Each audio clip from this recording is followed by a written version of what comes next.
En mä tiedä, sulla on Samsung. Älä nyt, se menee huonommaksi koko ajan vaan. Moi, tää on mun viimeinen aamu ikinä tällä kiertueella.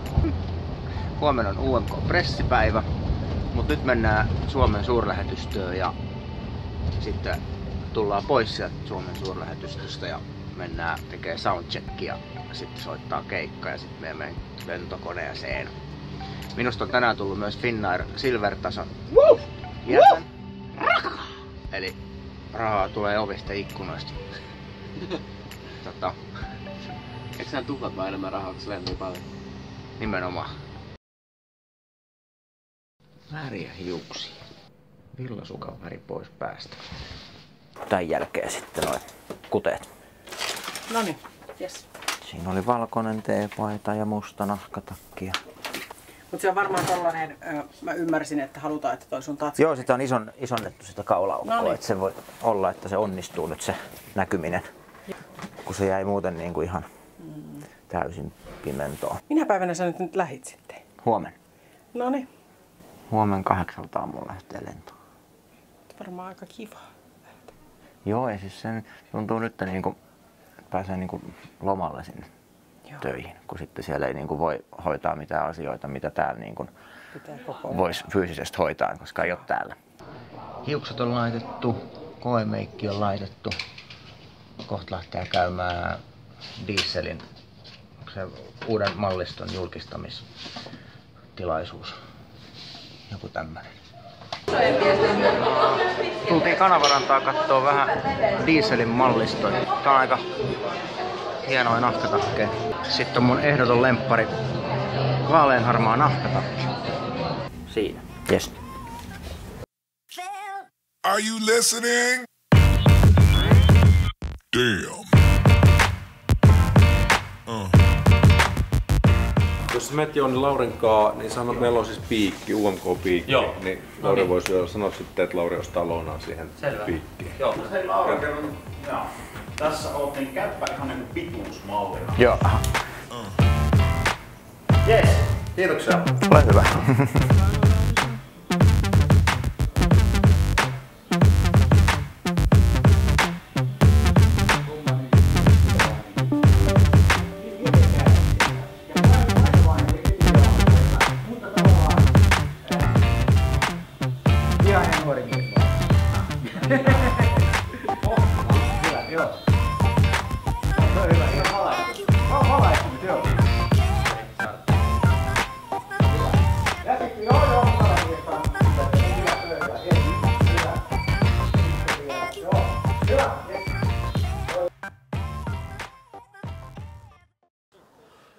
Moi.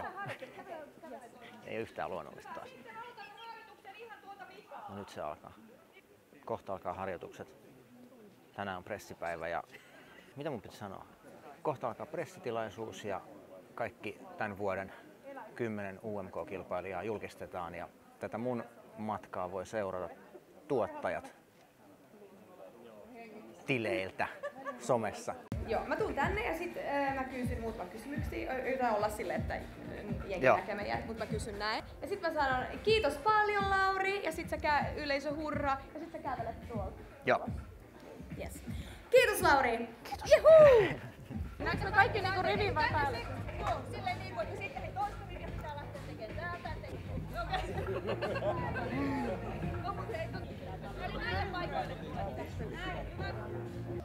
Herra jestas sentään.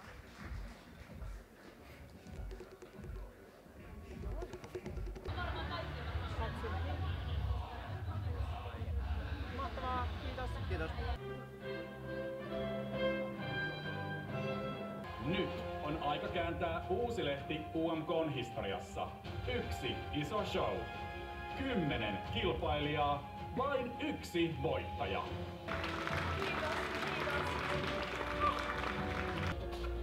Moi kaikki! Mä oon Krista Siegfrieds ja mulla on ilo ja kunnia esitellä ensimmäiset 3 UMK-kilpailijaa. Yrjölä!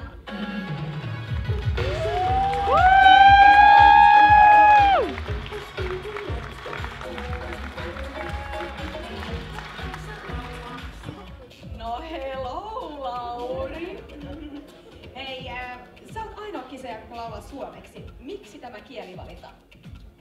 No, musta tuntuu, että tähän ikään mennessä mä oon jo hokannut, että omalla äidinkielen laulaminen on ehkä niinku paras tapa laulaa sydämestä ja sillä mä saan itteni niinku avattua ja ei tarvitse tehdä kompromisseja. Et voi niinku sanoa mahdollisimman yksinkertaisesti tai mahdollisimman monimutkaisesti. Ja sit mulla tuli semmonen mieleen, että ehkä olisi hienoa voittaa 100-vuotiaan Suomen kunniaksi Euroviisut suomenkielisen kappaleen. No siis todellakin! Kiitos paljon Lauri Yrjölä! 1, 2, 3!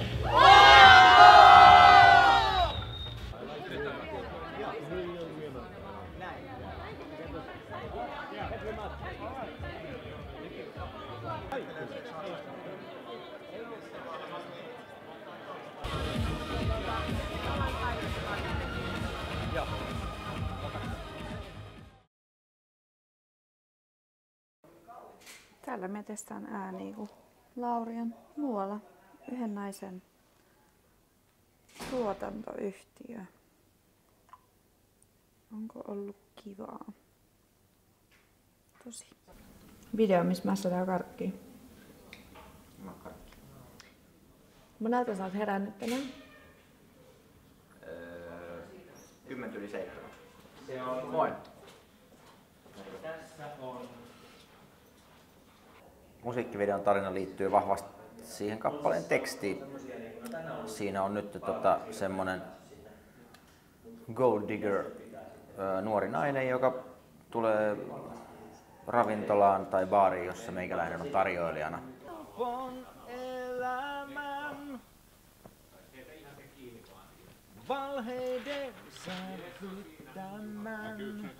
Se tulee sinne useamman kerran useamman eri vanhemman herrasmiehen kanssa ja sitten saa niiltä lahjoja ja siinä kilistellään kuohuvia ja se on sitten semmoista helppoa elämää ja loppujen lopuksi ilta päättyy kyyneliin kuitenkin tai jokainen niistä illoista. Ja meikäläinen siinä vähän niin kuin tarkkailee tarjoilijan ominaisuudessa sitä touhua ja pudistelen päätäni ja kaadan itsellenikin yhden juoman siellä tiskin takana. Ei hän kukaan muutu, ei hän kukaan tuhlaa aikaa. Se rauha suoni ohjaa, kun jämättä kiivukkoja.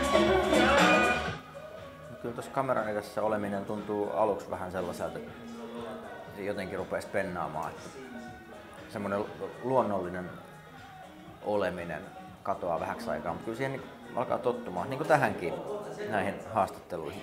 Mutta jännä, se on kuitenkin ihan erilainen esiintymistilanne kuin toi lavalla oleminen ja niin kuin esiintyminen. Jos tietää, että joku tapahtuu livenä ja sitä ei voi enää sen jälkeen muuttaa ja sitten se on niin kuin katsottavissa sen jälkeen aina sellaisenaan, niin semmoinen tilanne on ehkä jotenkin helpompi itselle, koska sitten siinä niin kuin se, mitä siinä tulee tehtyä, niin siihen tsemppaa eri tavalla. Ja tässä voi aina vähän miettiä, että hetkinen, onko tämä nyt hyvä ja voi niinku kelata vähän liikaa jopa. No niin, se oli loistava. Toi oli ihan superhyvä. Ihan superhyvä. Toi auttoi se. Nyt se oli tosi hyvä. Okei. Se oli ihan super.